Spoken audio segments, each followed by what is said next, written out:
जिल्हा परिषद आणि पंचायत समितीच्या निवडणुकीमध्ये निवडून आलेल्या सर्व नवनिर्वाचित सदस्य, माता भगिनी, पत्रकार बंधू आणि भगिनी, मी आज सर्वप्रथम सांगली जिल्हा परिषदेच्या निवडणुकीमध्ये राष्ट्रवादी काँग्रेस पक्ष, शरदचंद्र पवार पक्षाच्या वतीने नवनिर्वाचित असलेल्या सर्व जिल्हा परिषद सदस्यांचं मनापासून अभिनंदन करतो आणि त्याचबरोबर प्रत्येक तालुक्यामध्ये झालेल्या पंचायत समिती निवडणुकीमध्ये देखील भरघोस यश आपल्या पक्षानं आदरणीय जयंत पाटील साहेबांच्या नेतृत्वामध्ये मिळवलं. पंचायत समितीच्या सदस्यांचं सुद्धा मनापासून अभिनंदन करतो. साहेब, मानसिंग भाऊंच्या आधी जे वक्ते बोलले त्यांचं प्रत्येकाचं व्यक्तिगत मत होतं. मी मात्र आता पक्षाचा विधानसभेचा सदस्य आहे, त्यामुळे मी माझ्या मतदारसंघाच्या वतीनेच आपल्याला विनंती करेन आणि माझ्या मतदारसंघाच्या वतीनेच बोलेन. गेली 10 वर्ष आपल्या नेतृत्वामध्ये मतदारसंघामध्ये लढा देत असताना प्रत्येक संघर्षाला सामोरं जाण्याची तयारी आमच्या सर्वांची होती. किंबहुना अनेक वेळेला त्रास झाला, पण तुमच्यासारख्या खंद्या आणि खंबीर नेतृत्वाची साथ आम्हाला सर्वांना होते.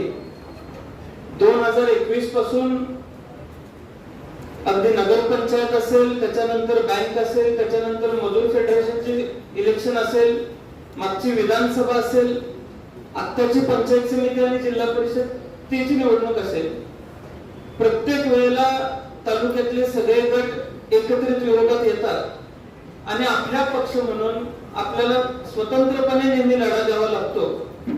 आपल्या सल्ल्यानुसार नेहमी ज्यावेळेस प्रत्येक वेळेला आपण काही सल्ला मसलत करण्याच्या दृष्टिकोनातून चर्चा करतो, आपल्याशी चर्चा करत असताना नकारात्मक भूमिका, पण आपल्यापेक्षा कमी जागा देऊन समोरून सकारात्मक भूमिका देऊन नेहमी आपल्याला पक्ष म्हणून ताकदीनं लढावं लागतं, सगळ्यांच्या विरोधात एकत्र लढावं लागतं.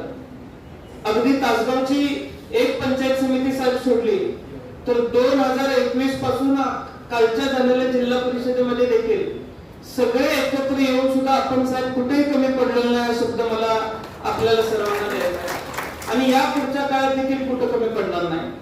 साहेब, लोकाभिमुख काम करण्याची भूमिका आतापर्यंत आमच्या सर्वांची होती आणि या पुढच्या काळात ते अधिकची राहील.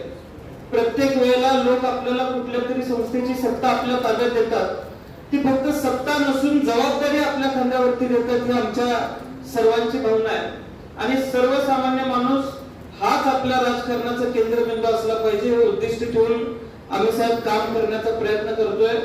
या जिल्हा परिषदेच्या आणि पंचायत समितीच्या निवडणुकीमध्ये तुम्ही अपेक्षा व्यक्त केली होती की जास्तीत जास्त जागा आपल्यावर रोज निवडून आल्या पाहिजेत. वाळव्यातून आम्ही एवढ्या आणतोय, तू तासगाव कोटेमंकाळमधून एवढ्या आणल्याच पाहिजेस अशी भूमिका तुम्ही आम्हाला व्यक्त केली होती आणि तुमच्या सल्ल्यानुसार, तुमच्या शब्दानुसार आणि तुमच्या नेतृत्वामध्ये साहेब आज 10 पैकी 7 जागा जिल्हा परिषदेच्या आपण निवडून आणलेल्या आहेत. 8वी जागा थोडक्यात गेली, 9वी जागा काँग्रेसच लढवत होतं. त्यामुळे विरोधकांच्या हाताला साहेब सगळी एकत्र असताना सुद्धा तशी मतदारसंघातली एकच जागा लागलेली असं म्हणायला साहेब हरकत नाही. इतक्या ताकदीनं आम्ही लढा देतोय. तुमचा आशीर्वाद आमच्या पाठीशी असू दे एवढीच विनंती मी आज या ठिकाणी आपल्याला करेन. साहेब, मला अजूनही आठवतंय विधानसभेची निवडणूक झाल्यानंतर पक्षाची बैठक बसली आणि मुख्य प्रतोद कुणाला करायचं यावरून चर्चा चालू होती. आदरणीय पवार साहेबांनी माझं नाव पुढे केलं आणि साहेबांनी माझं नाव पुढे करेपर्यंत मुख्य प्रतोदाचं नेमकं काम काय असते हे देखील मला माहिती नव्हतं. पण परत समोर बसल्या बसल्या मी गुगल वरती मुख्य प्रतोदाचं नेमकं काम काय वाचलं आणि जयंत पाटील साहेबांनी सगळ्यात आधी त्या नावाला संमती दिली आणि आज मी तुम्हाला एकच सांगतो की मला मुख्य प्रतोद करताना तुम्ही सांगाल की ते सही करण्याचा शब्द मी जसा दिला होता तसा जिल्हा परिषद पुढे नेत असताना सुद्धा म्हणजे मी पक्षाची भूमिका मांडतोय, माझ्या मतदारसंघाची भूमिका मांडतोय, तुमच्या शब्दाच्या पुढे माझा एकही जिल्हा परिषद सदस्य जाणार नाही हे सुद्धा मी आज या ठिकाणी तुम्हाला सांगतो. तुमच्या नेतृत्वामध्ये मला विश्वास आहे की सांगली जिल्हा परिषदेवरती आपण सत्ता स्थापन करू हे सांगायला आता कुठल्या ज्योतिषाची आवश्यकता नाही. आणि गणित घालण्यात आणि करेक्ट कार्यक्रम करण्यात तुम्ही हुशार आहे, त्यामुळे तुम्ही करेक्ट कार्यक्रम कराल अशी आशा आम्हाला सर्वांना आहे.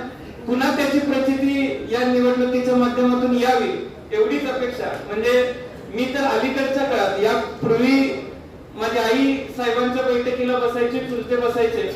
फार अलीकडच्या काळामध्ये जयंत पाटील साहेबांबरोबर वेगवेगळ्या बैठकांमध्ये मला बसायला मिळालेलं आहे. त्यामुळे आता ते हळूहळू कळायला लागले की साहेबांना हुशार माणसं का म्हणायचं. आणि आता जर यातनं प्रचिती आली साहेब तर आमच्या समोर करेक्ट कार्यक्रमाचा एक आदर्श उभा राहील आणि भविष्यात आम्ही सुद्धा त्यातनं काहीतरी शिकू. त्यामुळं तुमचा आशीर्वाद या पुढच्या काळात असाच असू दे आणि तुमच्या नेतृत्वामध्ये या पुढच्या काळात जिल्हा पातळीवरची कुठलीही निवडणूक असो, जशी आता ताकद आम्ही उभी केलेली आहे तशीच या पुढच्या काळात देखील तुमच्या पाठीमागे ताकद उभी करू हा शब्द तुम्हाला देतो आणि माझे दोन शब्द मी संपवतो. जय हिंद, जय महाराष्ट्र, जय राष्ट्र.